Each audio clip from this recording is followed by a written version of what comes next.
What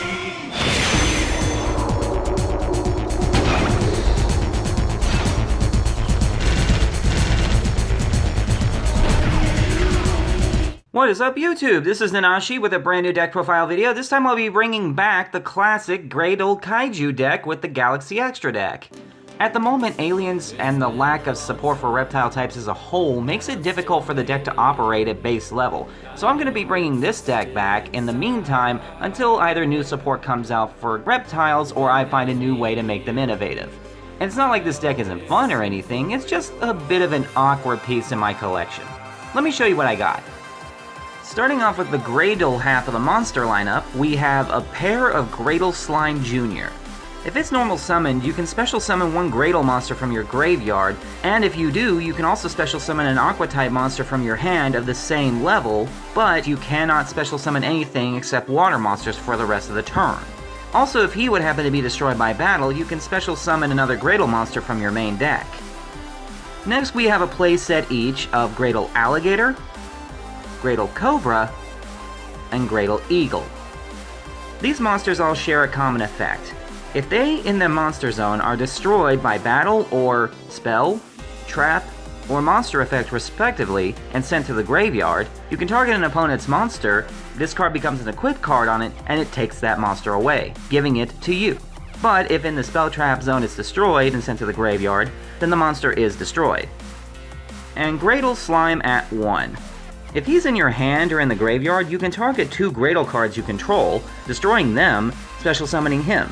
And if he's special summoned this way, which can only be done once per turn, you can target any Graydle monster in your graveyard and special summon it in defense position. And for the Kaiju half of the deck, we have a pair of Dogran, a pair of Ghidarla, and a pair of Gameciel. Kaijus also have a common trend in their effects, being that you can special summon them to your opponent's side of the field from your hand by tributing a monster they control, and if your opponent controls a Kaiju monster, you can special summon one of your own from your own hand. Now each of them do have their own unique effects though. Dogran removes 3 Kaiju counters from anyone on the field to destroy all monsters the opponent controls, but it cannot attack this turn. Ghidarla removes 3 Kaiju counters during either player's turn to cut all other monsters' attack points in half, although this is a hard once per turn effect. And Gameciel can remove 2 Kaiju counters from anywhere on the field to negate an activated card or effect and banish it, and it is not once per turn. Next up we have the spell cards. Starting with a single copy of Dark Hole, basically a staple in everything I play. A playset of Graydle Impact, which has a hard once per turn effect, but you do get to pick from one of 2. You can either target a Graydle card you control and a card your opponent controls and destroy them, or during your end phase you can add any Graydle card from your deck to your hand. One Interrupted Kaiju Slumber, which is basically just another Dark Hole, but with an added bonus of special summoning a Kaiju monster with different names to each side of the field. But those monsters cannot change their battle positions and must attack if able each turn. Also, during your main phase, if this card happens to be in the graveyard, except the turn it went there, you can banish it out of the grave and add any Kaiju monster from your deck to your hand. Going along with this card, we also have a playset of Kyoto Waterfront, the Kaiju Field spell. Each time a card or cards is sent from the field to the graveyard, you place a Kaiju counter on this card for each sent card, with a maximum of 5 counters being held. Once per turn, if there are 3 or more Kaiju counters on this card, you can add any Kaiju monster from your deck to your hand, and if this card would be destroyed, you can remove a Kaiju counter from it instead. 1 Monster Reborn, 2 MST because discarding in this deck is not really useful, the pair of Ties of the Brethren. By targeting a level 4 or lower monster you control, giving up 2,000 life points, and not having a battle phase this turn, you can special summon 2 monsters with the same type, attribute, and level as your original target from your deck, but all 3 have to have different names. I would run this spell card at 3 if we had more than just 3 targets, but right now 2 seems appropriate. And a pair of Terraforming for the 3 Kyoto Waterfront. Next, we have the trap cards. A pair of Bottomless Trap Hole, another staple card that I traditionally use. A pair of Graydle Parasite. When an opponent's monster declares a direct attack, you can special summon a Graydle from your deck in attack position if you control no monsters. And when a Graydle monster you control declares a direct attack, you can target a monster in your opponent's graveyard and special summon that target to their side of the field if they control no monsters. A pair of Graydle Split. You target any face-up monster you control and equip this card to it, giving it 500 attack points. And during your main phase, which is the reason I'm not a big fan of it, you can send this card to the graveyard, destroy the monster it was equipped to, and if you do, special summon 2 Graydle monsters with different names from your deck, but you destroy them during the end phase. And you can only use this effect once per turn. And a copy of Solemn Warning. Next we move into the side deck.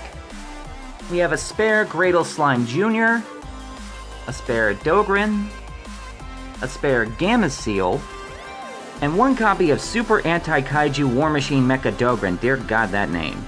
Now, it cannot be special summoned to the opponent's side of the field, and it's the only kaiju that does not have that effect. And it can only be special summoned from your hand to your side of the field if your opponent controls a kaiju. But its effect is that you can remove 2 kaiju counters from anywhere on the field once per turn and equip a kaiju monster from your hand or graveyard to him, and he gains attack points equal to the combined attack of the kaiju monsters equipped to him.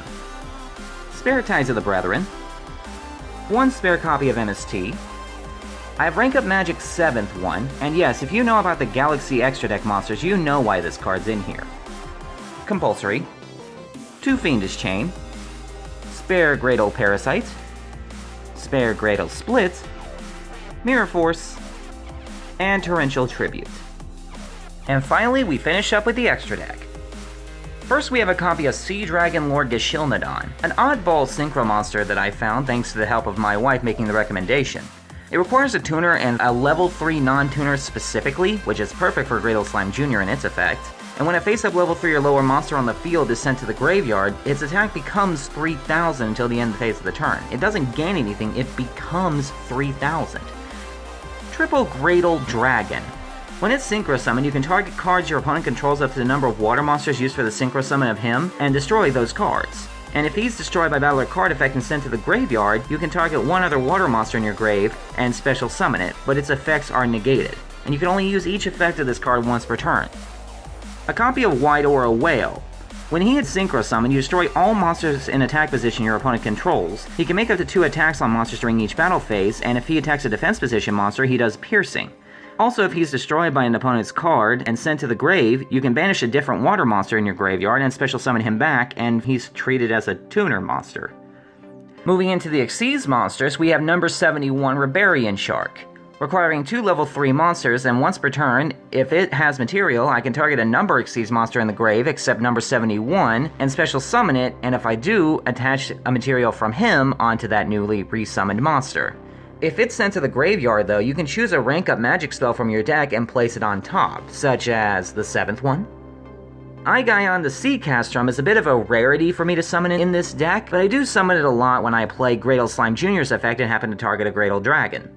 During either player's turn, I can banish a random face-down monster from my opponent's extra deck, face up, and if I do, his attack points become equal to the banished monster's attack points. During either player's turn, I can attach an Xyz material from this card, then target one of my opponent's banished Fusion, Synchro, or Xyz monsters, even one that wasn't banished by this effect, return it to their extra deck, and if I do, I can destroy a monster my opponent controls with the same type as the card I returned, Fusion, Synchro, or Xyz. Next up, we have Galaxy Ice Cypher Dragon. Once per turn, I can attach a material, target a face-up monster my opponent controls, and it gives the control of that monster to me, in exchange for negating its effects, changing its name to Galaxy Ice Cypher Dragon, giving it 3,000 attack points instead of whatever it normally has, and monsters I control cannot attack my opponent directly for the rest of the turn except the original Galaxy Ice Cypher Dragon. Really beneficial if I happen to steal an opponent's Xyz monster and turn it into a Galaxy Ice. Especially when I use it in tandem with Galaxy Ice Full Armor Photron Dragon, who stacks himself on top of a Galaxy Ice Xyz monster instead of Xyz summoning him normally. I can also detach a material from him, then target a face-up card my opponent controls, and destroy it. Number 38 Hope Harbinger Dragon Titanic Galaxy can negate a spell card for free during either player's turn, and if it does, it attaches it to itself as an Xyz material. It also has the ability to detach a material and redirect the target of an attack to itself, and if a face-up Xyz monster you control is destroyed by battle or card effect, except himself obviously, I can target a face-up Xyz monster I control and it gains attack points equal to one of those destroyed monster's original attack. Now number 107 Galaxy Ice Tachyon Dragon is my rank up magic target if I decided to ever put it back in the main deck. Once per battle phase, at the start of the battle phase, I can attach a material, negate the effects of all other face-up monsters currently on the field, and their attacks and defense become their original attack and defense. If I do any of these during the battle phase, each time an opponent's card effect resolves, he gains 1,000 attack until the end of the battle phase, and it can make a second attack during each battle phase this turn. Moving up into the rank 9s, we have Galaxy Eyes Cypher Blade Dragon, which can stack itself on top of a rank 8 Galaxy Eyes Xyz monster, but it cannot be used as Xyz material itself. Once per turn, I can detach a material, target a card on the field, and destroy it, and if this Xyz summon card I control is destroyed by battle with an opponent's attacking monster or destroyed by an opponent's card effect and sent to the grave, I can target a Galaxy Eyes Cypher Dragon in the graveyard and resummon it. Galaxy Eyes Dark Matter Dragon can also stack itself on top of a Galaxy Eyes Xyz monster you control, but it doesn't necessarily have to be a rank 8. But it itself also can't be used as Xyz material. When he's Xyz summoned, I can send 3 dragon types with different names from my deck to the grave, and my opponent banishes 3 monsters from their deck, but I don't run any dragons. And I can detach a material from him and make up to 2 attacks on monsters during each battle phase this turn. The last rank 9 is number C107, Neo Galaxy Eyes Tachyon Dragon, who is obviously only summonable by playing the rank up spell. Now once per turn, I can detach a material from him, and until the end of this turn, negate the effects of all other face-up cards currently on the field, and my opponent cannot activate cards or effects on the field. But if he has 107 attached to him as an Xyz material, I contribute 2 monsters and make up to 3 attacks on monsters during each battle phase this turn. And finally, I do run 1 copy of Miss Starboy just because I did kinda want to be able to link summon something that gives me extra zones. And that is the deck. For those of you who remember this deck, you'll know that this deck was a pain in the butt for a lot of people, mainly those who didn't like controlling style decks. And for those of you who don't know, this is a classic deck I ran before I brought back aliens the first time.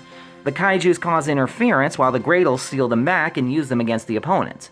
You usually end up taking a lot of damage for playing these Kaijus and Graydles in tandem with each other, especially if you have to run one into the other. In fact, if I had to label this deck as anything, it'd be a high-risk, high-reward system. So in that regard, it's a fun deck, but it does have specific ways that it has to play, and I would recommend anybody to try this deck at least once if they're looking for something different and somewhat relevant against a lot of decks. I thank you for watching the deck profile. If you can think of any way that I can improve this Graydle Kaiju deck, feel free to let me know. In the meantime, this has been Nanashi, signing out.